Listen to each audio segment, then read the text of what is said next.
Graça e paz, irmãos. Vamos abrir a palavra de Deus no livro de Mateus, capítulo 27 do livro de Mateus.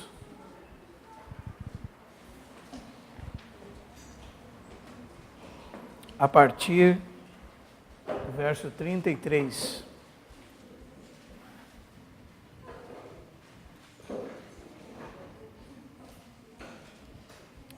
E chegando a um lugar chamado Gólgota, que significa lugar da caveira, deram-lhe a beber vinho com fel. Mas ele, provando-o, não o quis beber. Depois de o crucificarem, repartiram entre si as suas vestes, tirando-o à sorte. E assentados ali o guardavam. Por cima da sua cabeça puseram escrita a sua acusação: Este é Jesus, o Rei dos Judeus. E foram crucificados com ele 2 ladrões, um à sua direita e outro à sua esquerda. Os que iam passando blasfemavam dele, meneando a cabeça e dizendo: Ó tu que destróis o santuário e em 3 dias o reedificas, salva-te a ti mesmo, se é que é filho de Deus, e desce da cruz. De igual modo, os principais sacerdotes, com os escribas e anciãos, escarnecendo, diziam: Salvou os outros, a si mesmo não pode salvar-se, é rei de Israel. Desça da cruz e creiamos nele. E creremos nele. Confiou em Deus, pois venha livrá-lo agora, se de fato lhe quer bem, porque disse: Sou filho de Deus. E os mesmos impropérios lhe diziam os 2 ladrões que haviam sido crucificados com ele. Também em Lucas, capítulo 23, versículo 33.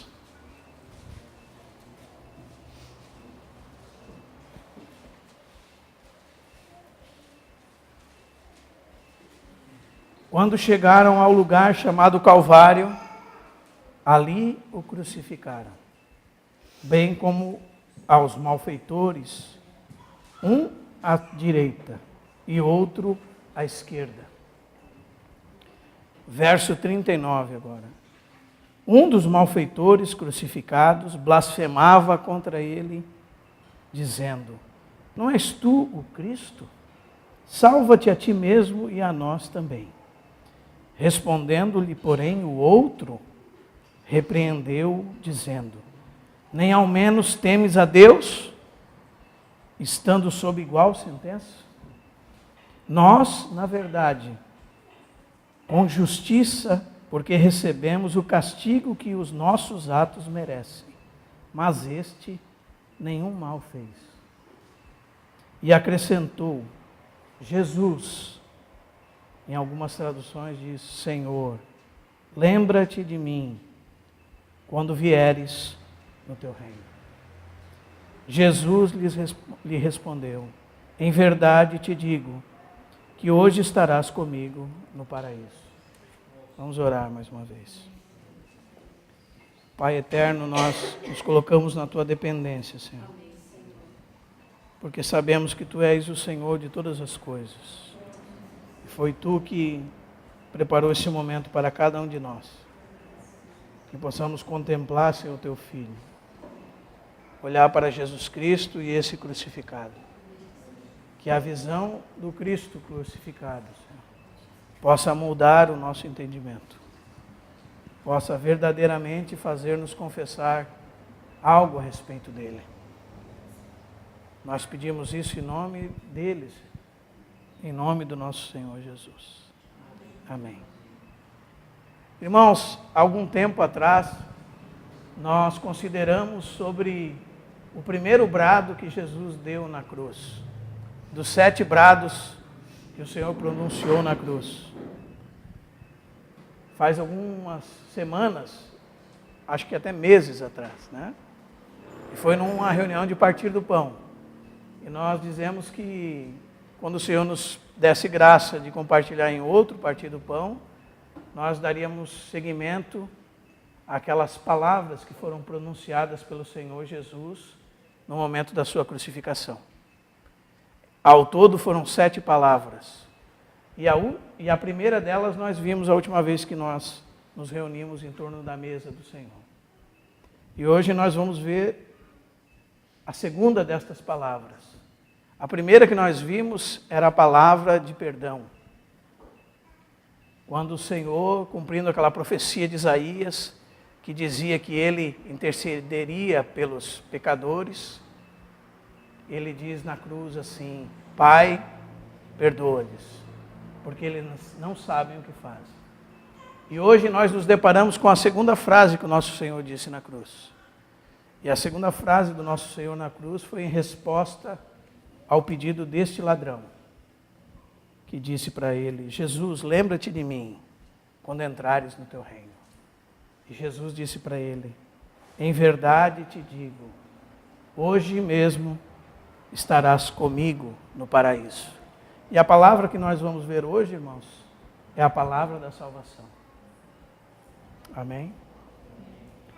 Contextualizando um pouco para os irmãos, se nós pegarmos a cena desde o Getsêmani até o Calvário, nós temos alguns eventos. Nós sabemos que depois da ceia, o nosso Senhor partiu em direção ao Monte das Oliveiras, e naquele lugar ele teve uma grande aflição. Diz que ele chegou aos seus discípulos e disse que a sua alma estava aflita até a morte. Diz que ele foi um pouco mais adiante e orou e pediu: Pai, se possível, passa de mim esse cálice. Porventura não seja como eu quero, mas como tu queres, que seja feita a tua vontade, ele disse. E assim a Bíblia diz que ele orou 3 vezes. E cada uma das 3 vezes ele voltou e achou eles dormindo, porque seus olhos estavam pesados e não podiam nem por um tempo vigiar. E ele voltou 2 vezes mais e orou, e diz que o seu suor eram como gotas de sangue. E que um anjo do céu veio e o fortaleceu. Essa palavra está lá em Lucas. Depois descendo, voltando dessa imagem do Getsêmani, nós sabemos que ao encontro de Jesus veio Judas com uma turba enviada dos principais sacerdotes e escribas para prendê-lo. E naquele momento que eles perguntam quem era Jesus, ele diz: sou eu, e aqueles homens caem por terra. Os irmãos se lembram disso. Porque ele disse que era ele, ele disse: eu sou. Diz que nesse momento eles caíram por terra. E logo em seguida, Pedro tomou mão da espada e cortou a orelha do servo do sumo sacerdote, aquele servo chamado Malco. E Jesus falou para Pedro assim: não sabes tu que se eu quisesse, pediria a meu Pai, ele mandaria 12 legiões de anjos? Essas expressões estão na Bíblia, irmãos, para nós entendermos aquilo que está escrito em João capítulo 10, que ninguém tira a vida dele. Ele voluntariamente a deu. Ele tinha o poder de dar e o poder de reavê-la. E esse mandato ele tinha recebido do seu Pai. E nós sabemos que dali ele foi levado e o nosso Senhor foi participante de 6 julgamentos. Quando você lê a sua Bíblia com cautela, você vai descobrir isso. 3 deles religioso e 3 deles civil. O primeiro lugar que ele foi a casa de Anás, o sumo sacerdote. Porque naquela época haviam 2 sumos sacerdotes, como está escrito em Lucas, capítulo 3.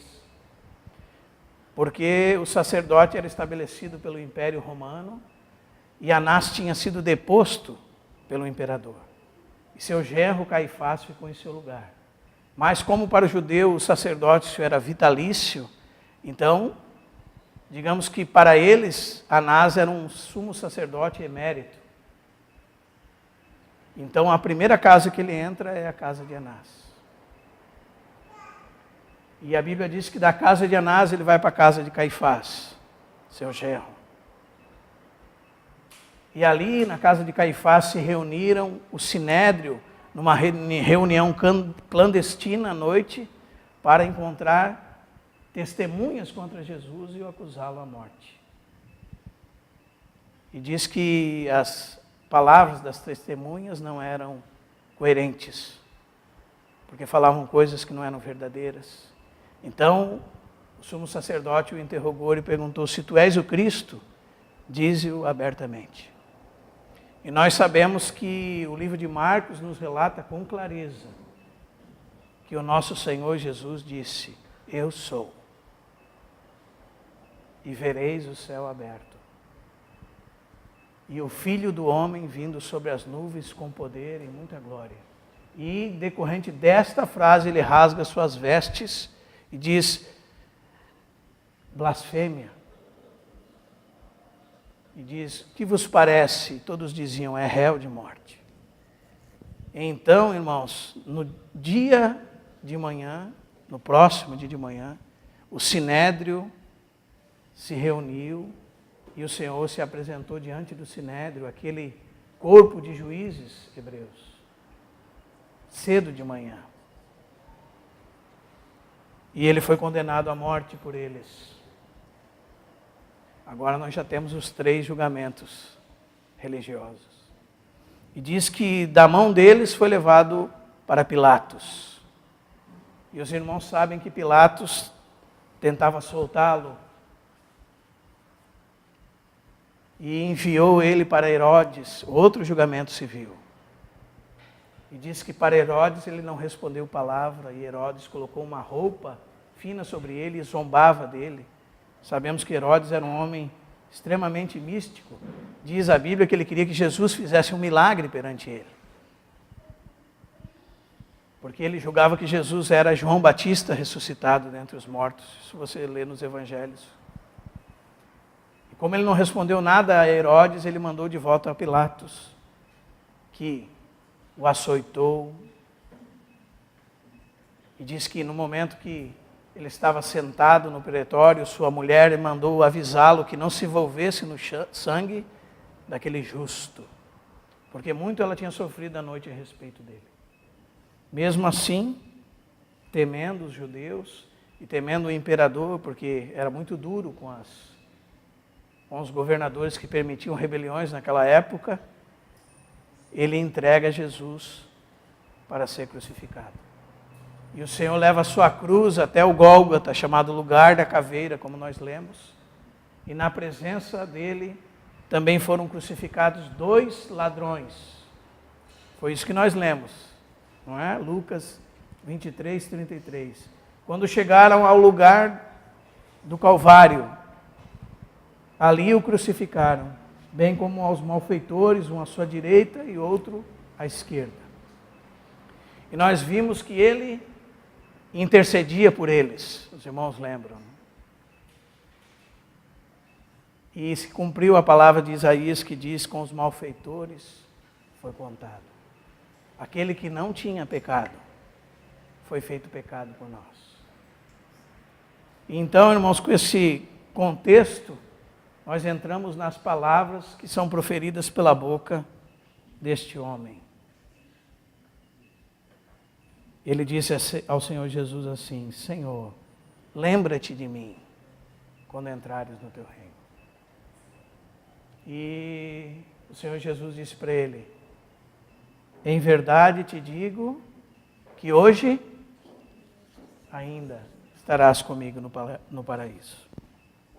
E a primeira coisa que eu quero chamar a atenção dos irmãos sobre este texto, irmãos, nós vamos passar ele bem rapidamente, seremos breves, é que aqui nós vemos um pecador representado. Não sei se você entende sobre isso, mas me parece que aqui nós temos 2 classes de homens que no mundo há. Os pecadores que estão à direita e os que estão à esquerda do Senhor. Ambos são pecadores. Não é a verdade, irmãos? Não eram esses 2 homens pecadores? Qual a diferença entre eles? Qual foi a diferença entre eles, irmãos? Um deles reconheceu e clamou ao Senhor. E este que reconheceu e clamou foi salvo. É importante nós nos identificarmos entre esses dois homens. Será que você já pensou sobre isso? Quem você é entre esses dois homens? Talvez o que zombava de Jesus é o tipo de pessoa que nós temos no mundo que até o fim da sua vida vai dar uma resposta inapropriada ao Senhor Jesus. E no outro lado nós temos aqueles que vão olhar para o Senhor e dar uma resposta apropriada a Ele. Por isso, nesse pecador que se arrependeu, nós temos a figura de todo aquele que se arrepende. Nós temos a figura de um pecador arrependido. Nós sabemos, irmãos, que por natureza nós éramos inimigos de Deus, como fala Colossenses 1:21. Inimigos de Deus no entendimento por causa das nossas obras malignas.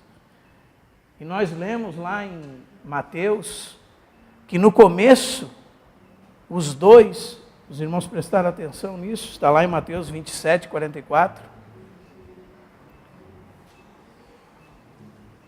Você lê que os principais sacerdotes diziam para Jesus assim: salvou os outros, a si mesmo não pode salvar-se.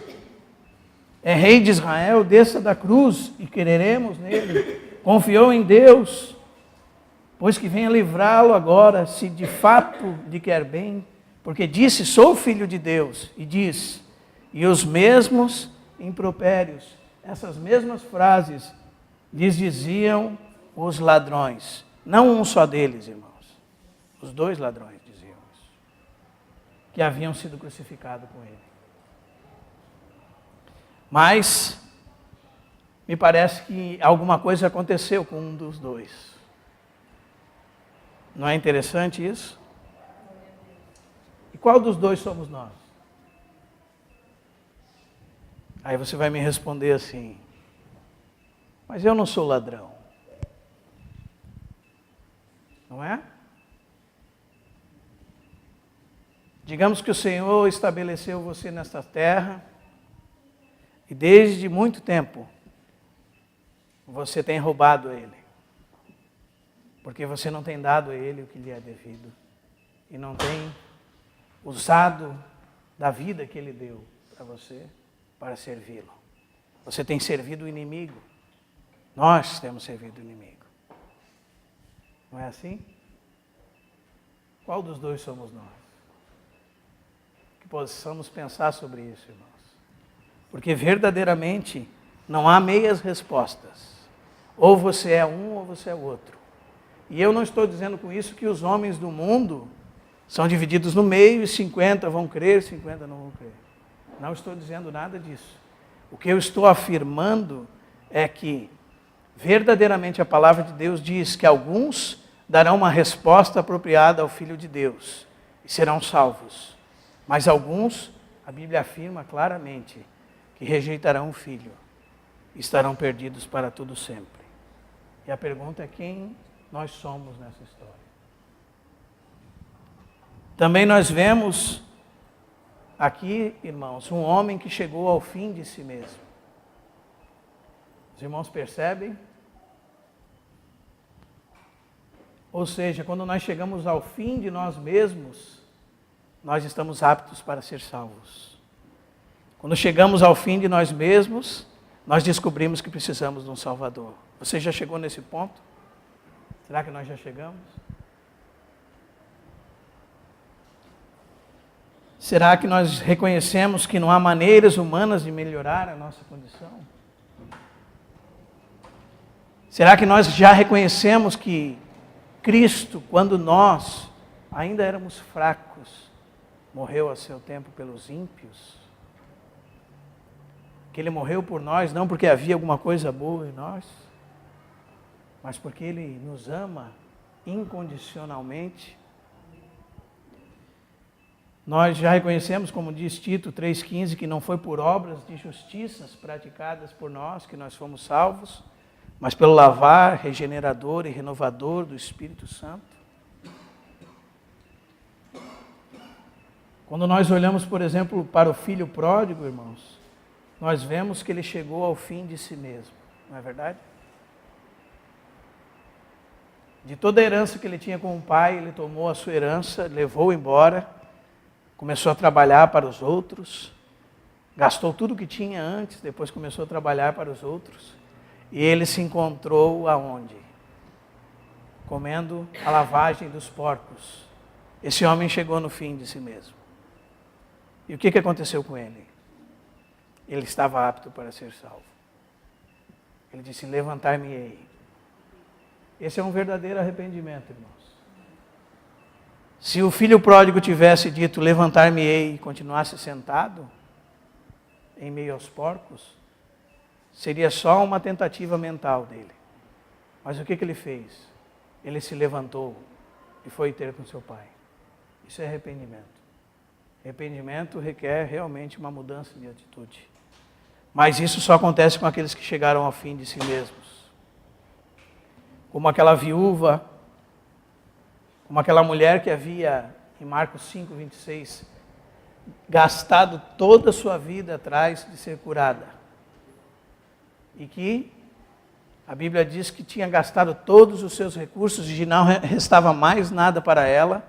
Então ela encontrou-se com o Senhor Jesus.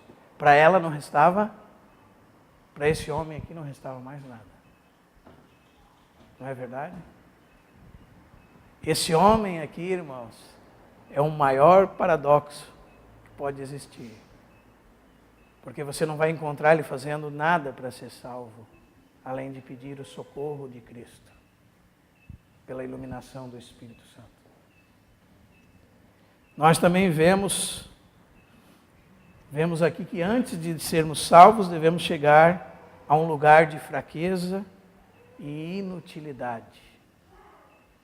Lembra que Jesus disse assim, que eu não vim para os sãos não precisam de médico. E os irmãos sabem que toda a raça humana estava enferma. Qual era a diferença quando Jesus diz essas palavras, irmãos? A diferença era que entre os que reconheciam que estavam enfermos e os que não reconheciam. E Jesus disse, se você não reconhece que tem uma doença, você não precisa de médico. Se nós estamos sentados aqui esta noite, creio eu que todos reconhecemos a nossa doença. Todos chegamos ao fim de nós mesmos, porque senão nós não poderíamos ser salvos. E se nós não chegamos, então não achamos o Senhor ainda, e nem fomos transformados. Também nós vemos, no caso desse ladrão, irmãos, o sentido correto do arrependimento. Nós vemos o que aconteceu com ele neste texto de Lucas. Sabe o que ele disse para o outro pecador? A palavra diz assim, irmãos, verso 39 de Lucas 23. Um dos malfeitores crucificados blasfemava contra ele, dizendo, não és tu o Cristo? Salva-te a ti mesmo e também a nós. Respondendo-lhe, porém, o outro repreendeu, dizendo, nem ao menos temes a Deus? Veja bem, irmãos, que esse homem realmente começou a reconhecer algo da parte do Senhor. Ele começou a reconhecer que ele estava diante de um passo para dar conta de tudo que fez. Ele não diz assim, não temes a morte? Ele disse, não temes o juiz de todos os homens? Os irmãos entendem? Antes nós ouvíamos zombando e escarnecendo do Senhor, irmãos. Agora, depois da ação do Espírito Santo, a sua consciência é tocada, a ponto dele dizer para aquele homem, não reconheces que existe Deus? E ele continua dizendo, estamos sob igual sentença. Veja, ele não disse, irmãos, não temes o castigo, ele disse, não temes a Deus? Não vê Deus como um juiz? Você já prestou atenção em Deus nesse sentido, irmão? Que Deus é o juiz de todos os homens? Que Deus é alguém que todos nós havemos de prestar contas? Que todos os homens prestarão contas diante dele e serão justificados ou serão condenados por ele? E ele continua dizendo para o outro ladrão, porque ele vê que com justiça estava ali. Ou seja, irmãos, ele reconheceu que ele estava ali justamente. E ele disse para esse ladrão, em verdade, verso 41, com justiça recebemos, porque recebemos o castigo que os nossos atos merecem. Esse homem reviu a sua culpa e viu a justiça da sua condenação. Ele verdadeiramente se arrependeu. Os irmãos entendem? Ele viu que havia justiça de Deus sobre ele. Ele viu que ele se encontraria com o juiz de todos. Ele chamou a atenção do outro que blasfemava contra o filho. Porque a única maneira de nos livrarmos desse juízo é crermos no Filho. Ele foi convencido pelo Espírito Santo do seu pecado. Ele foi convencido que havia uma justiça de Deus sobre ele para o condenar. E quando ele viu o outro falando loucuras, ele vira para o outro e diz, não temes a Deus? Porque é com justiça que nós estamos aqui. Foi por causa dos nossos atos, nós merecemos estar aqui. E nós vemos que desse arrependimento ele foi levado à fé. Sabe por quê, irmãos? Nós lemos lá em Mateus 27. Nós lemos a acusação desse homem que estava na cruz no lado do ladrão. Este é Jesus, o Rei dos Judeus. Imagine um homem olhando um ser crucificado, um homem crucificado, todo dilacerado pelas chibatadas dos guardas, uma coroa de espinhos sobre a cabeça. E ele é iluminado pelo Espírito Santo a ver que aquele era o rei. Aquele era o filho de Davi que havia de vir. Aquele é aquele que reinaria para todo sempre. Ele viu isso lá em Mateus 27, 37.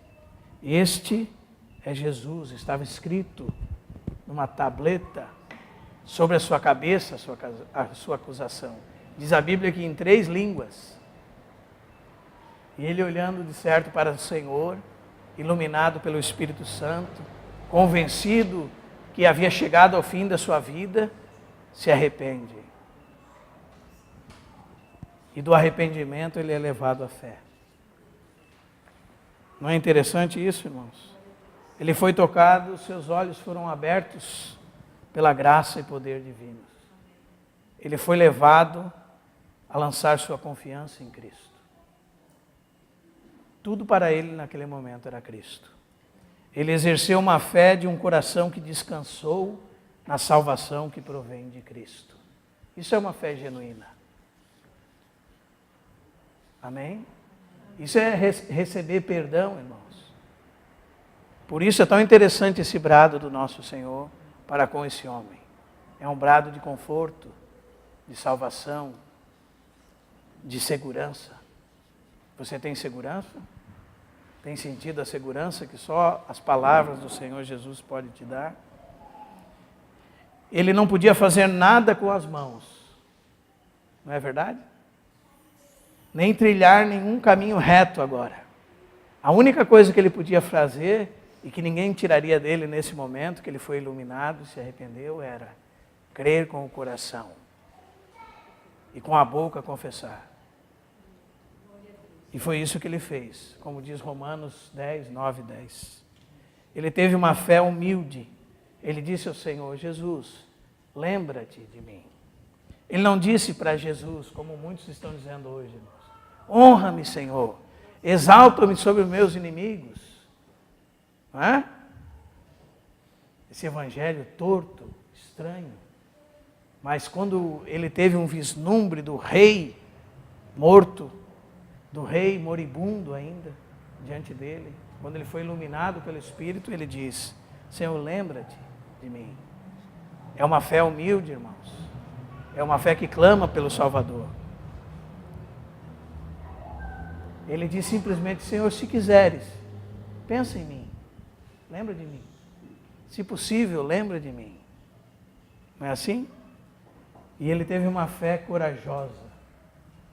Ele diz, ao invés de continuar a zombar de Cristo, nele houve uma mudança, irmãos, a ponto de censurar abertamente o outro ladrão e dizer a todos: este nenhum mal fez. Já pensou no que ele reconheceu, irmãos? Ele reconheceu que o nosso Senhor era o homem sem pecado, que não deveria estar lá, que estava lá por causa de outros. Este nenhum mal fez. Esse é o nosso Senhor. Aquele que não conheceu o pecado, Deus o fez pecado por nós. Foi isso que esse homem reconheceu. Tu, homem, do que tu zombas? Tu está diante de alguém purificado, sem pecado, santo, inculpável, sem mácula, separado dos pecadores. Tu está diante daquele que João Batista, sendo homem íntegro e santo, cheio do Espírito Santo, na hora que o Senhor chega para ser batizado por ele, o que ele diz para Jesus? Eu que tenho que ser batizado por ti. E tu vens a mim? Ele sabia quem era Jesus, irmãos. Não há como estar diante de Jesus com uma atitude diferente dessa. De arrependimento, de humilhação, de confiança, de desistência de nós mesmos e de nos apegarmos a Cristo dizendo: este nenhum mal fez, este é o meu Salvador. O Salvador totalmente sem pecado, que se tornou meu substituto. Esse é o nosso Cristo. Amém? Realmente esse homem teve uma maravilhosa iluminação do Espírito Santo. Esse homem viu, irmãos, que haveria um reino futuro, uma vida futura, uma vida depois que a morte passasse. Por isso ele estava alertando aquele homem, para quê? Com que motivo ele alertaria o outro ladrão? O outro ladrão está se findando. Imagina se ele fosse um desses filósofos que pensa que a morte vai acabar tudo. Ele teve uma iluminação do Espírito. Ele viu que haveria futuro para ambos. Por isso ele alerta o outro: não temes a Deus? E nós estamos aqui para alertar os homens, irmãos, que há algo depois da morte. Esse homem também viu a sua própria pecaminosidade, quando ele diz assim: nós, na verdade, com justiça estamos aqui porque recebemos o que nossos feitos mereciam. Esse homem também testemunhou que Cristo não tinha pecado nenhum. Ele diz, como nós lemos, que mal ele fez. Este não fez mal algum. Até mesmo Judas viu isso, irmãos. Judas disse: traí, entregando sangue inocente. Pilatos disse: não vejo nele crime algum. A esposa de Pilatos disse: não te envolvas com o sangue deste justo. Esse homem foi iluminado que aquele que estava diante dele era um homem totalmente livre de pecado, santo, estava sendo morto injustamente. Ele também viu que Cristo era Deus, divino. Por isso algumas traduções dizem assim: Senhor.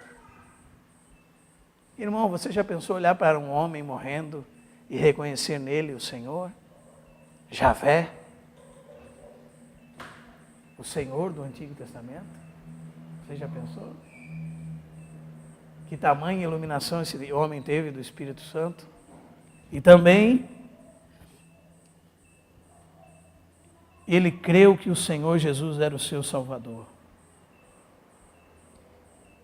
Pode-se dizer, irmãos, que essa palavra lembra-te, por trás dela também tem salva-me, resgata-me, não me deixe perecer, lembra-te de mim. Ele viu o único meio que existe para os homens escaparem da condenação eterna. Será que nós já vimos isso, irmãos? Como é que nós estamos depositando a nossa confiança? Em quem nós estamos depositando a nossa confiança? No Cristo Salvador? No único que pode salvar os homens? Ou em nós mesmos ainda? Ele creu no reino, esse homem. Não é interessante, irmãos? Quando entrares no teu reino, lembra-te de mim. Ele olhou para Cristo e disse: esse homem vai reinar. Esse homem vai sair dessa cruz. Esse homem vai ressuscitar. Esse homem vai voltar.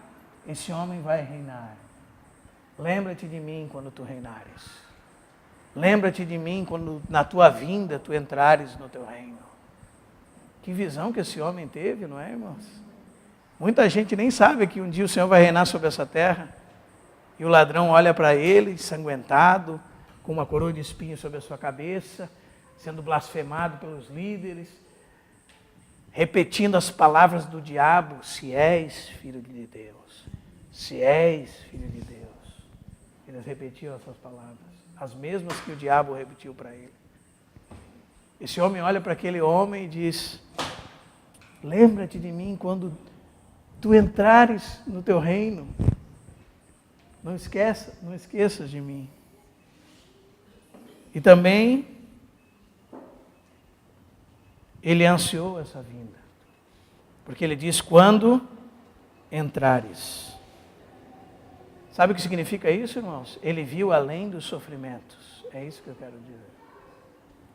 Ele viu que além dos sofrimentos, o Senhor Jesus teria glória. É isso que ele viu. Mesmo diante da cruz, a fé dele vislumbra a coroa. Foi isso que esse homem viu. Como ele pode ter visto tantas coisas, senão pela iluminação do Espírito Santo? O Espírito Santo trabalhou no coração desse homem. Nesse homem nós vemos Cristo como Salvador.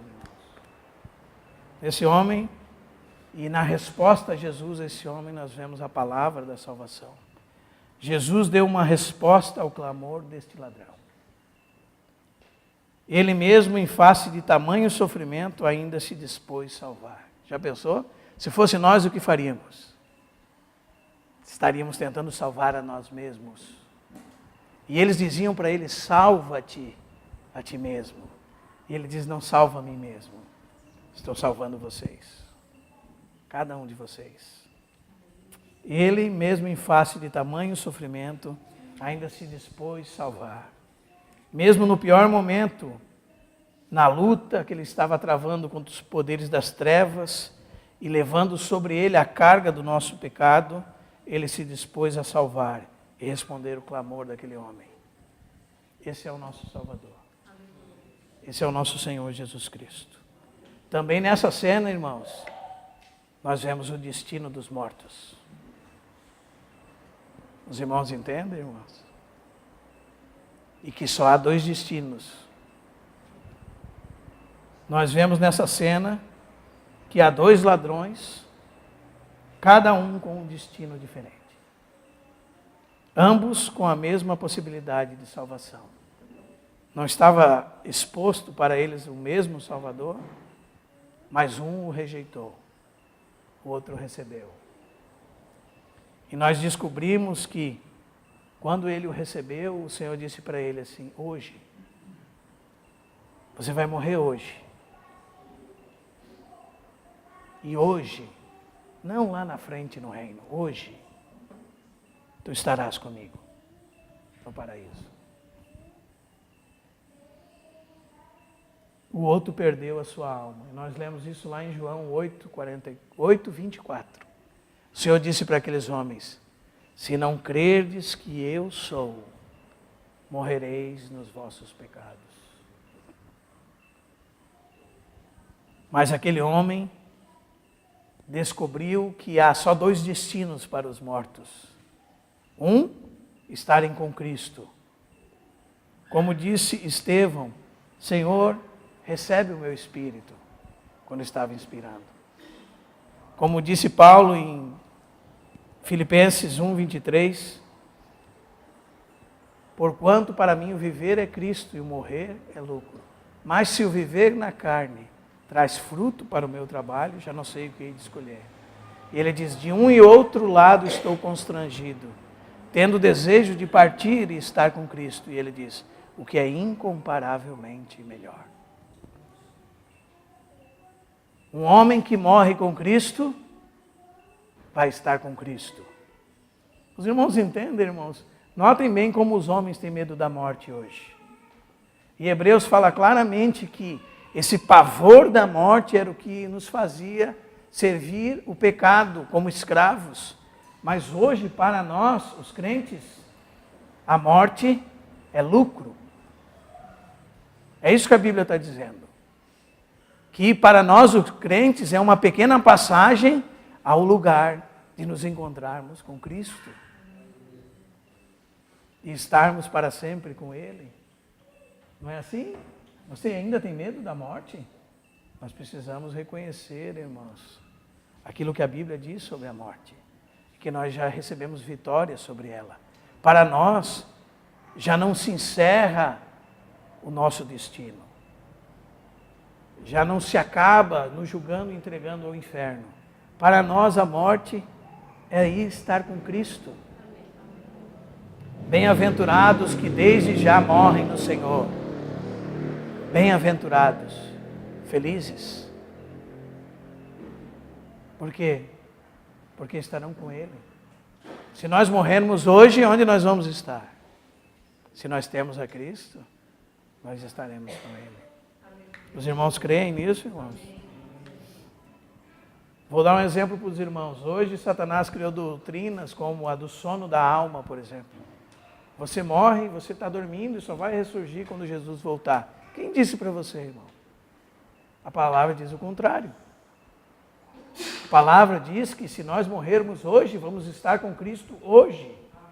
Hoje, ele disse para o ladrão, estarás comigo no paraíso. Hoje. Ele não disse para o ladrão, você vai dormir no reino, eu vou te ressuscitar para tu estar comigo. Ele disse, hoje. Hoje nós veremos o Senhor. É isso que ele diz. Se morrermos hoje, nós estaremos com o Senhor. Se morrermos hoje, estaremos com o Senhor. O que é a morte para nós, irmãos? É partir para estar com o Senhor. Por isso nós agora não tememos mais a morte. Espero que nós não temamos a morte. Vemos que ao partir, estando com Cristo, sairemos desse corpo para entrarmos e nos encontrarmos para sempre com o Senhor. Você sabia que aquele que morre em Cristo morre seguro? Sabe o que significa isso? Significa que os anjos o acompanham ao paraíso. Leia o capítulo que fala do rico e Lázaro. Você vai ver que morreu Lázaro e foi levado pelos anjos. Certo irmão do passado dizia o seguinte, eu pensei que eu ia para o céu. Quando ele estava morrendo, ele falou para um ente querido. E eu descobri que o céu que veio me buscar. E onde o Senhor está, ali é o céu, irmãos. E hoje era a promessa para ele. Hoje estarás comigo no paraíso. E também nós vemos que o Senhor, nosso Deus, nosso grande Deus e Salvador, Jesus Cristo, quer ter comunhão conosco. Sabe por quê, irmãos? Ele não diz para o homem assim, ó, hoje estarás no paraíso. Não foi o que Jesus disse para ele. Ele disse, hoje estarás comigo. Nós somos chamados à comunhão com o seu Filho, Jesus Cristo. Cada um de nós. Hoje, já nessa vida. Mas como aquele era o último dia daquele homem, também para ele houve salvação.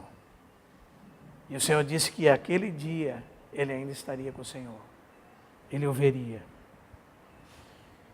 A Bíblia fala em 1 Coríntios 1:9 que Deus é fiel e nos chamou para a comunhão do seu Filho Jesus Cristo.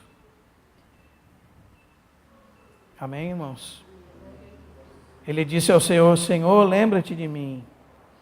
E Jesus não disse a ele: hoje estarás no paraíso. Jesus disse: hoje estarás comigo. Isso é mais importante do que qualquer coisa, não é? Hoje estarás. Que graça recebeu esse homem, não é, irmãos? Como disse Paulo em 2 Coríntios 5:8, ele diz: ausentes no corpo, presentes com o Senhor. E isso é incomparavelmente melhor. Então, nesse homem nós vemos comunhão. E hoje nós estamos aqui numa oportunidade em vida de termos comunhão com Cristo. Isso é uma graça, não é, irmãos? Estamos diante da sua mesa. E os irmãos sabem que a mesa é um lugar de comunhão. É um lugar de comungar. Hoje nós lembramos. Hoje nós anunciamos. Hoje nós temos comunhão com Cristo.